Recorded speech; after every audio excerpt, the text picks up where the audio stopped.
In the shadow of Songshan, one of China's sacred mountains, where ancient scrolls whisper secrets of the sages, a legacy was born. Over 300 years ago, a scholar-physician from the Jiao family was entrusted to compile the official chronicles of the Shaolin Temple. Amid long hours of labor, he sought methods to restore his health, turning to ancient texts, martial monks, and Daoist wisdom. What he uncovered was the secret manual of Ba Duan Jin, a profound method to strengthen the body, calm the mind, and cultivate the spirit. Refined over generations, this system was preserved within the Jiao family and lives on today through its official lineage holder, Master Jiao Hongmin. What he carries is more than a set of movements. It's a living transmission of healing, virtue, and internal transformation. Join me in this exclusive interview with a true inheritor of one of China's most treasured living traditions. The Heart of Ba Duan Jin with Master Jiao Hongmin. 现在我们在我们登封当地吧，有20多家武校，有很多练少林功夫的大概有10几万人。少林寺里面也有练武术的外边还有一些练少林功夫的。它每个学校有每个学校不同的特色对，专长，它根据它的特色专长去练习这个功夫。对，我在那个河南少林武术学院以前做过比较长时间的院长。我们通过赌那个历史，特别是我们家族的历史，我们家族出了2个进士，很多举人，并且少林寺字，那个修字的字是我们家族那个焦金宠做的对我们触动很大那个作为一种著作一直流传到现在，激励着我们就更好的去学习更努力。虽然我们在练武术的，我们感觉我们文化比较匮乏，所以我们就不停的到一些地方去找书，拜师找书更好的去充实自己濡养我们这个少林八段锦的一些内涵的文化，包括这个科学技术，我们从科学技术的角度怎么去阐释我们这个八段锦，我们祖上传下来的一些东西，比如说他们在很远的以前那个生活条件都是非常差的，比如说我们今天我们有空调我们在外面很难，但是那个时候他们修字修书的时候是没有空调的冬也不暖，夏也不凉，就要靠自己的意志靠自己的身体健康自己的免疫力去做事并且这个要求是比较高的，那个写字修书他要查很多的，是非常艰苦的一个环境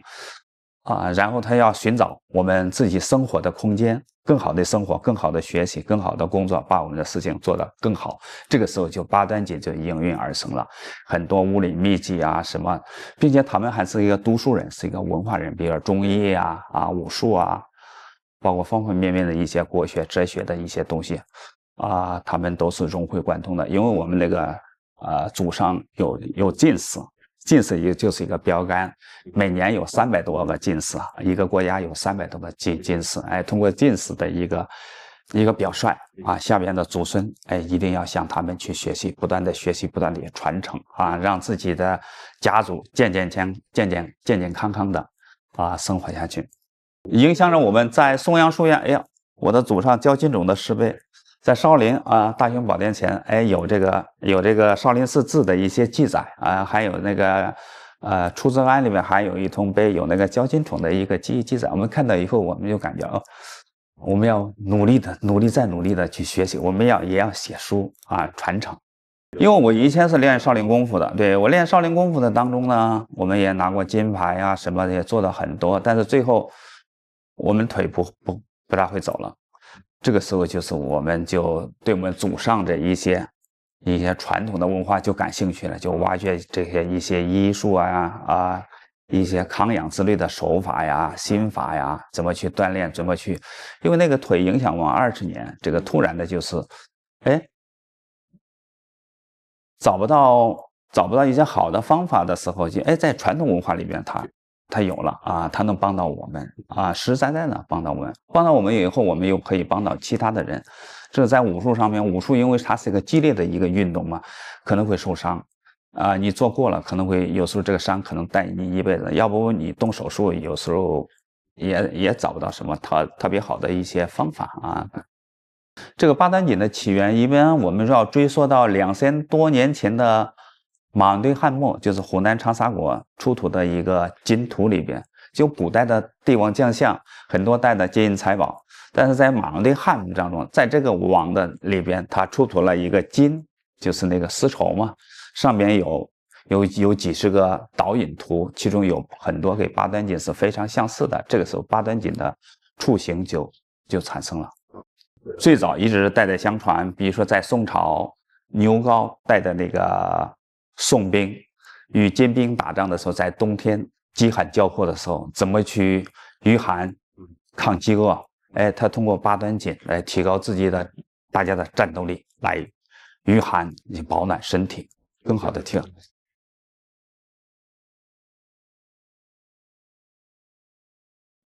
这个就是我们这个嵩山焦氏八段锦，我们作为一个非遗的一个项目，非物质文化遗产，它主要从文化传承这边更好的融合，把中华武术的一些内涵也要融合进去，把我们那个八段锦的一些好的一些康养方面的一些技术也要融合到武术里边，不要让我们有的练功的要练得过猛了，就像我刚才说的，哎呀，八段锦你也不能练那么练那个30-40遍，可能你的武术也要练超负荷了，可能也会影响到我们健康。我们八段锦武术都练，武术我们多练，提高我们的功夫，然后通过八段锦的一些放松，来缓解我们那个对肌肉的紧张疲劳更好的提高我们那个武术的那个功夫。对你这个练武术，有的人特别刚的时候，就是阳气都在上面，没有，有时候根比较差一点，然后我们就席地而坐。一个坐式八段锦有2次放松，对，这个有2次放松，身心灵一个放松。但是你老站着的时候，你练功夫，练这个功夫那个功夫，身上的肌肉都是紧张的，关节也是紧张的，比如说你对抗啊，还有竞技啊，都会影响到我们那个肌肉肌肉的怎么去休息。当我们大力练过以后，可能就是有的肌肉会受伤，有的肌肉是会增加一种力量。这个时候我们再通过松软绵柔，通过血管的放松、血液的放松、穴位的放松、关节的一种放松，更好的调和我们的身体健康，让我们的武术的能量更好的发挥出来。它有紧有松嘛，你说过于紧张、过于猛的一些东西，有快有慢。但我们这个慢运动与西方的冥想是非常结合的，在慢中求慢、松中求松的过程当中，然后再加点医理，怎么去放松，更科学的去传承。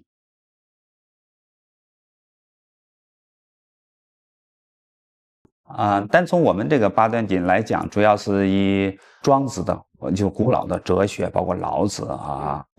一些国学、中医经络，包括心理学等方面，把它融合包括祖上他是行医的，他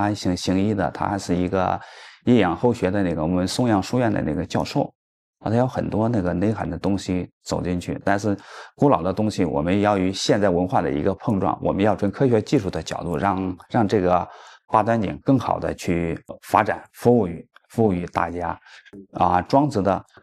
的呼吸，众人之息在喉，圣人之息在众。呼的时候可能在脚后跟那个周围有很多经络，有12条经络，有无数的那个穴位，通过他们的放松，然后达到一个穴位的一些能量的一些产生的一些能量，然后这个时候就是涌泉穴的那个穴位的放松，就是肾水上行，心火下降然后让我们那个身体的阴阳达到一种更好的平衡。八段锦都是非常好的一种运动，你只要练了，就是身体都是比较好的。比如说现在人焦虑、焦躁、郁闷比较多，这个时候就人一生气啦，这个肝胆就不舒服了。再一生气了，八虚里边中医讲八虚里边肝胆的邪气堵在这儿了，一堵在这儿，这个淋巴排毒也不行了。然后肺经、心包经和心经，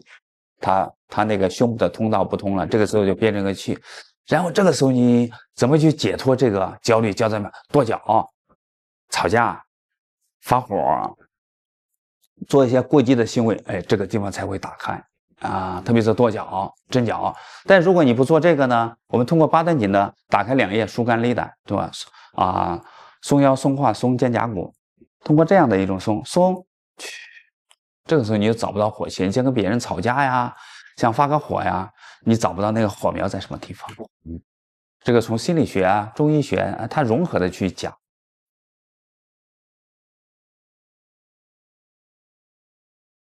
我们从子午流注那个方面去走，哪个时辰可以练哪个功，那个可能比较难一点，因为我们现代人都有工作呀、生活呀，这个时候就是大健康微运动。有时候我们可以提出一个动作或者两个动作，就1-2分钟就把它做完了。让庄子给你讲堂课，忘我静默却病，怎么静默一下？焦虑慢慢时间长了，它可能变成一种不好的一种情绪，也算是一种病，很不舒服这个时候就是啥？随着音乐，随着那种冥想忘我然后加一个吐纳吸，你渴，你不能天天带着水那时候，对，就是自饮长生酒，就是逍遥，你就逍遥了，逍遥则对谁得之？这是吕洞宾，这八仙吕洞宾的一个诗所以在这个东西情况下，然后松腰，当你松腰那种自在，那种肌肉的一种放松，神经的一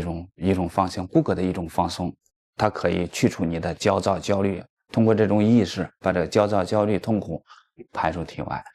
然后陶醉一下。有什么比天还大的事啊？现在的事儿比较多，然后中医来了，就拉长筋长一寸，延寿10年，然后两腋一定要松去除焦虑、焦躁、郁闷之气。到后边加肩胛骨，突然想到一个1、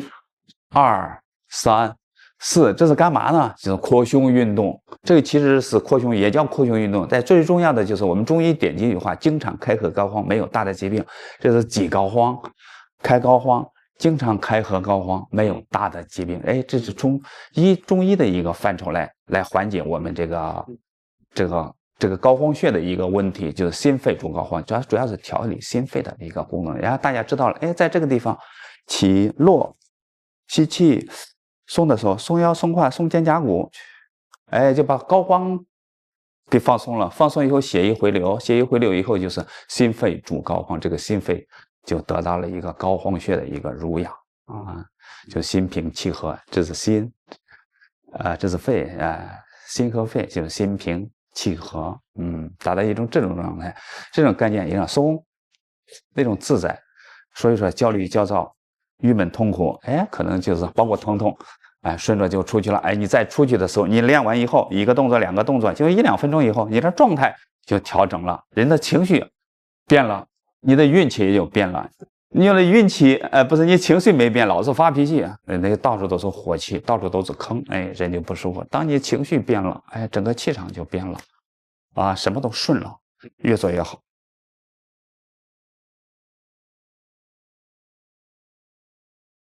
我们感觉就是你走进来以后，先把形给学会，就看这视频当把形学会以后，你也不要记。有时候有一个手机，看着老师练，你怎么练就可以了。当你练过1星期以后，或者是练过1个月以后，这个时候就是我们的忘我、形身俱忘、内外交融、天人合一的这种境界，这个情绪就走进去了。比如说，忘我，冥想，然后吸。这个时候你像读一本书一样我们写的清清楚楚的，讲的也清清楚楚的，然后松，那种心境，那种放松，那种自在，特别是找那种自在，在这个地方找这种自在。吸糖分比较高了，止渴吸，你会听到水的声音，然后松整个脊椎的一个放松。我们根据那个中西医的一个原理，脊椎是造血的，然后就是肾生精，精生髓，髓充养于大脑，脊髓里面全是它是生髓的，啊，濡养大脑呢，让我们更加的智慧啊，这个就是一种自在，非常放松，非常逍遥。这个文化的传承它是什么吗？看着非常简单，八段锦就8个动作。当我们开始学的时候，就是八段锦，哎呀，这么简单，我们练武说咔一会儿都练完了啊，一会儿这个这么慢有啥作用呢？但是通过我们的祖上的一些书、一些传承，包括现代的一些文化、一些内涵，比如说一些大家、一些教授、一些传承。我是那个延边大学的那艺术学院的客座教授，齐鲁师范学院的兼职教授啊。对，我们通过一些学习，通过一些讲座，你就感觉这一个动作可能要讲1、2个小时啊。我们会把它阐释透，这个动作就阐释透，让更多人学的时候，哎，感觉这个东西啊，一伸手一投足对我们有什么帮助，有什么作用？我们练到什么境界，我们会更加的健康，我们更加有益的社会。特别现在人情绪的问题、疼痛的问题啊、紧张的问题啊，通过我们八段锦，怎么从科学技术的角度去阐释、去解决我们刚需的一些问题啊，能够帮助到大家。